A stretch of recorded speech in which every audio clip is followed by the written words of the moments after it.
How's it going, everybody? Today, I'm going to review my new Fortis F-41 Flieger. So just some things to preface before I do this review. I'm a big fan of Fortis, probably one of my favorite brands. I'd say top two for me. Breitling, Fortis, those are kind of my favorites as far as brands go. I have a couple other Fortises, which I'll share in this review, but this is a new Fortis put out by the new owners, the new management team. So I've never owned one since the takeover. And just maybe to mention this, Fortis had some financial issues about 2017, and they were acquired or taken over by a new individual named Philip. And Yup has since kind of revitalized the brand and started redoing their collections. And so I really wanted to own something from one of the new collections, and so I purchased an F-41 Flieger, which I really like. I like how they have a no-nonsense aesthetic. They kind of remind me of dials in an airplane or in a cockpit of an airplane. And I think that they really give you that tool watch look. They're not flashy, and I like flashy. Don't get me wrong, I'm a big Breitling fan. I like the shiny Breitlings, but I like this too. And so for me, that gives me a good balance of styles. And yeah, so just be aware, I'm pretty biased when I'm reviewing Fortis watches just because I really like the brand. But in any case, I'll try my best to be as objective as possible. So this is specifically an F-41 Flieger, as I mentioned. They have released a lot of new models since the takeover, including a revitalization of the Flieger line, the Marine Master line, and then also the Stratoliner line. I have two Fortis chronographs already, and so I wanted to try a three-hand watch, and so I decided to pick up the F-41 Flieger. This model is also available in a 39mm. I prefer bigger watches, so I purchased the 41mm. And for me, this is a perfect size, especially if you're going to wear it day to day, every day, in my opinion. So let's start off with the dial first. The dial on this watch is very nice, and I think this is a step up from previous Fortis models that I've owned, at least. It's not entirely printed. It has the famous green and burlap fleur orange colors, which I think are pretty synonymous with Fortis. Perhaps not with watches in general. Perhaps people don't know that in general about Fortis, but if you think Fortis Flieger, my mind goes to this color green because a lot of their historic models of their Flieger line have this green and orange color. They also put this orange color on the Cosmonauts as well, and several other watches in the past. So this, what they call burlap fleur, is kind of a signature design cue of Fortis.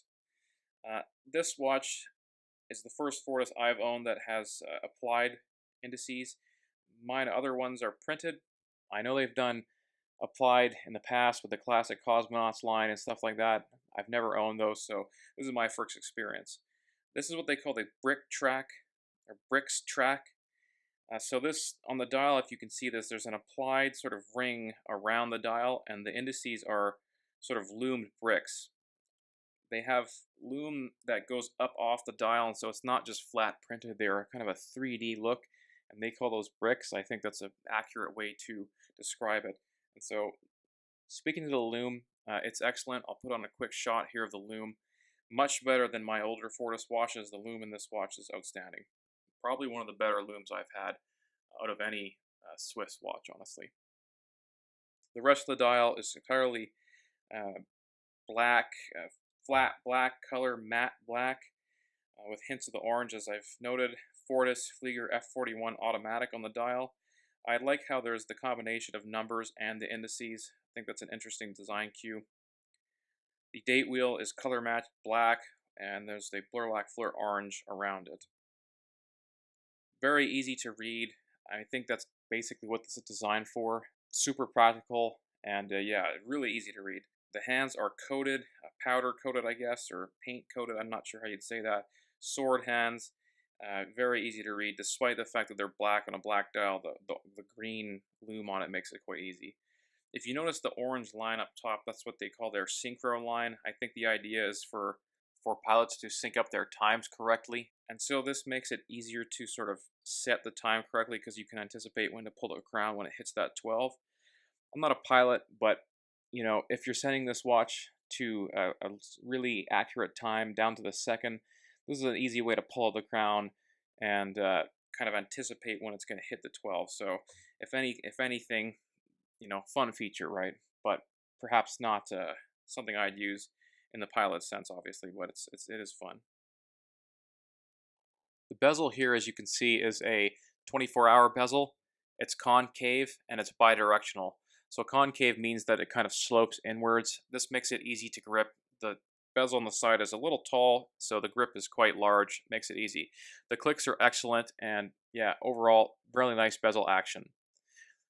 I like the use of a 12-hour bezel. I think this is a little more convenient, honestly, for me than a countdown or count up bezel, but I mean, I don't need a 12-hour bezel. I just sort of justify using it, but it's easy to calculate other time zones or for this bezel.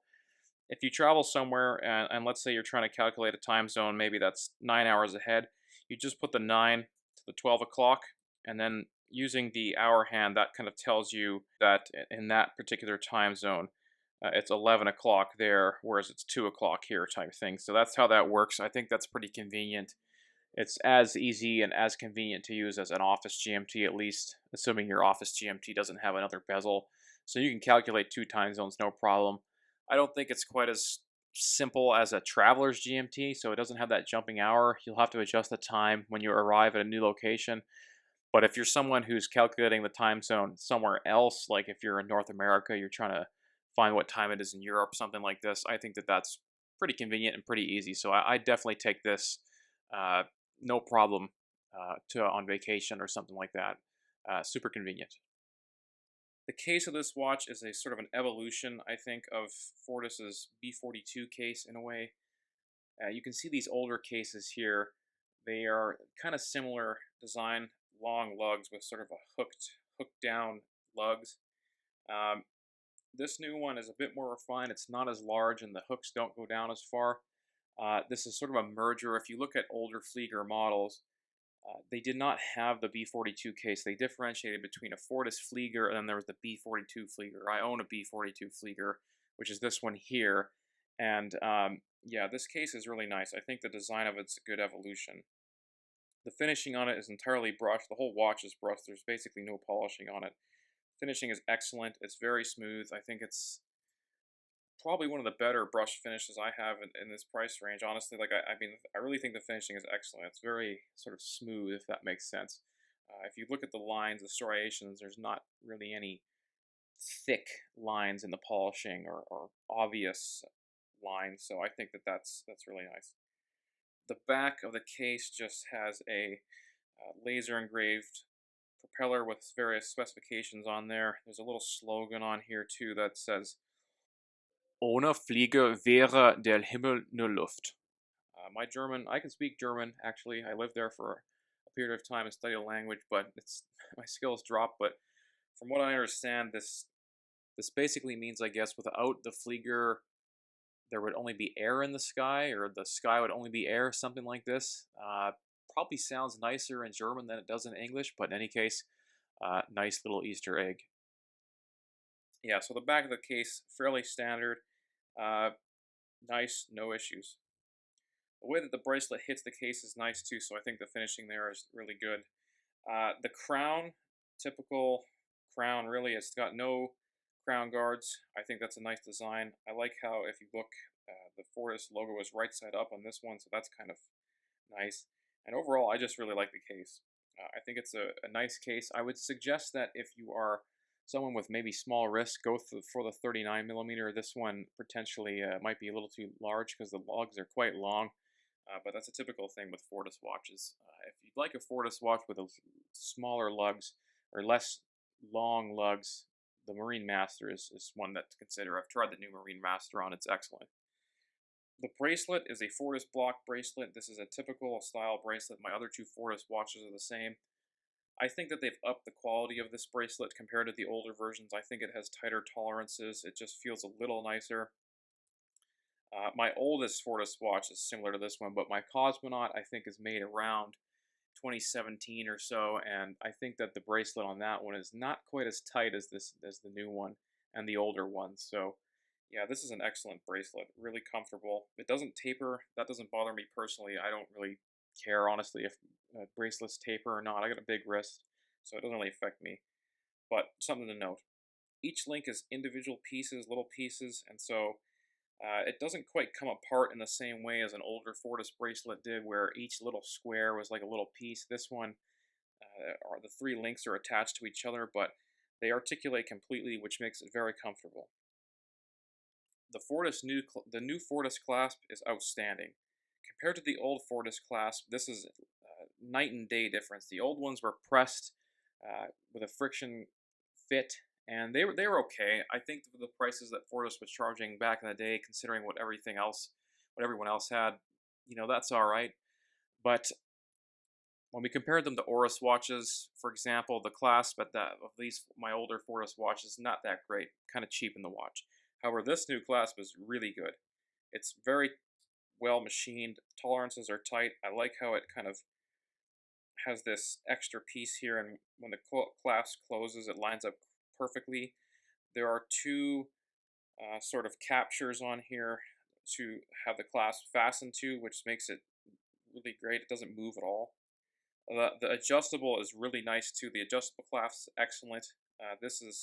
Yeah, honestly, this clasp is really good. I have no complaints about the clasp. I think this is one of the better clasps I've personally used, to be honest. So, big fan of the clasp.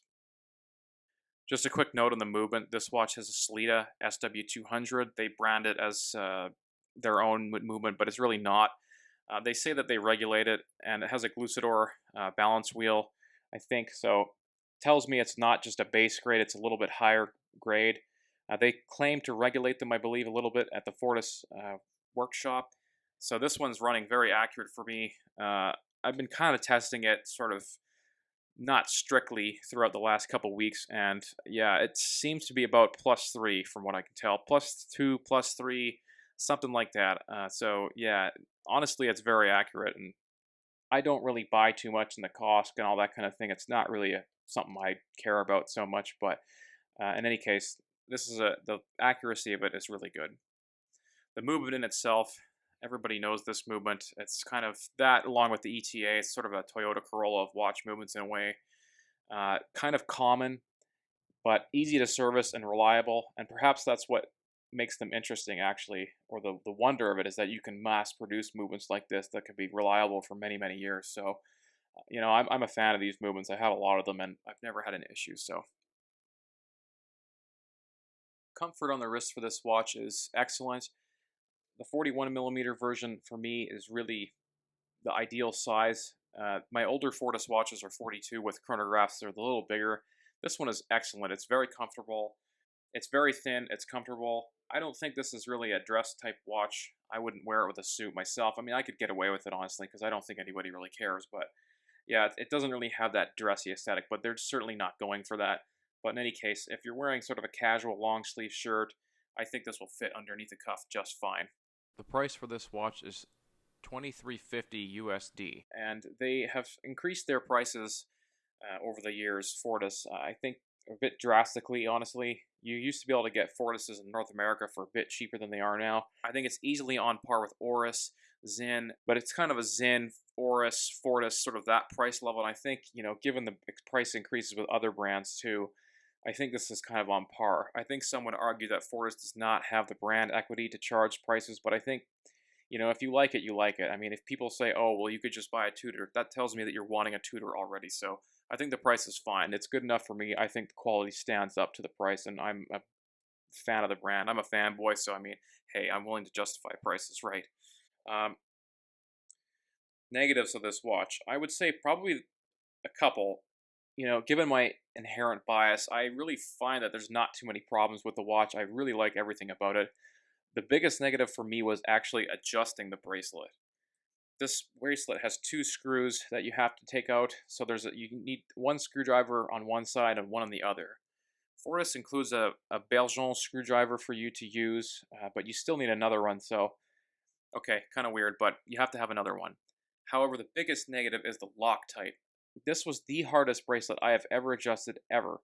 The amount of Loctite on this thing was incredible. I could not even get it adjusted on the 6 o'clock side. I couldn't even take any links out almost there. I'm not a watchmaker by any means, but I've never had a problem adjusting pins, collars, screws, whatever. This, unbelievably difficult. So I had to take this to a watchmaker, and they, I believe, used a machine to melt the Loctite. I tried to melt it myself with a lighter, but I just couldn't do it, and so that was the biggest negative for me. So if you're going to buy one of these things and try and size it yourself at home, just FYI, lots of Loctite. I don't know if this was just mine. I got a bad one, but in any case, yeah, that's the biggest negative for me. I'd say probably the other negative is maybe the movement for some folks. Uh, as I mentioned, this is a Salida SW 200-1, kind of a generic movement. I don't care about that. I'm totally fine with that. But the 38-hour power reserve perhaps is not the most competitive anymore these days. You can find watches with higher end power reserves. Tend to pay a bit more money for that, but for example, a Powermatic 80 watch that has an 80-hour power reserve, but it doesn't. You don't get the high beat rate with that one. So for me, it's not. I don't really care. I have so many watches that I can just. I'm cycling through them, right? But 38-hour power reserve, perhaps a negative for some. The rest of the negatives, I think people would probably knock the no tapering bracelet. Maybe that's a negative. For me, that's not. Um, Honestly, yeah, I'm really digging for negatives for this watch. I think for me, this thing really hits all the marks. It's exactly what I wanted, but again, just note that I'm kind of a fanboy and I've been buying Fortis watches for many years. So, uh, you know, yeah, I'm struggling to find negatives to be honest with you. It's a great watch. So overall, with my review of my Fortis watch, I'm really pleased with this watch. They have a dealer network now in North America, which is excellent. If you're in the United States, you can buy these through the wind-up shop, I believe. Fortis website has an e-commerce as well, and then there is one dealer in Canada as well that you can purchase Fortis from. Roldorf and Co. is what they're called. So they're getting better at having these in North America now. Watch Buys is no longer a distributor of Fortis like they were in the past, but there are multiple avenues to purchase these watches now, because one of my complaints in the past was that it was hard to get watches from Fortis in North America. So, yeah, that's my review of my Fortis F-41 Flieger. Probably one of my favorite watches in my collection. I just really like this watch. It's excellent. I think that there's really very few negatives, in my opinion, with this watch. So, thanks for watching my video, and take care. Bye-bye.